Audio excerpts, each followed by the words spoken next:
Where is GTI going next? Should you buy, sell, or maybe wait on GTII stock? Global tech industry stock.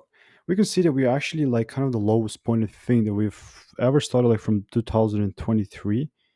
Yeah, like from the start of this year to right now, we can see we're 61% down. It's actually quite a big of a number because 2023 started somewhere in here, right? You're gonna see here, and now we're actually down. At some point of the year, we kind of consolidate up, but it's not the end of the world. Let me explain to you why. Okay, with GTII stock, higher time frame, we're just in a beautiful bullish trend. As you can see, started shifting bullish and whatnot. Discussed it in the previous videos.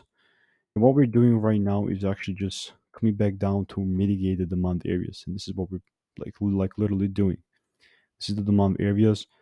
We're just testing, mitigating all the time. Now, with it, okay, there is some factors that I would love to see happen before I'm bullish, and that's definitely going to be right now a break above here on the weekly. But this thing I think is going to shift this pattern following week I definitely think it's going to take time for the price to actually come back higher to like $88.85. Like it's very far away from us. It can happen in a very short amount of period, right? It all depends on the hedge funds. Now, with GTII, for me to be bullish, it will have to break these highs. Otherwise, I'm going to keep an eye on this, and this is going to be the weekly break for sure. So definitely keep you updated. Let me know what is your opinion on GTII, and I will see you in the next.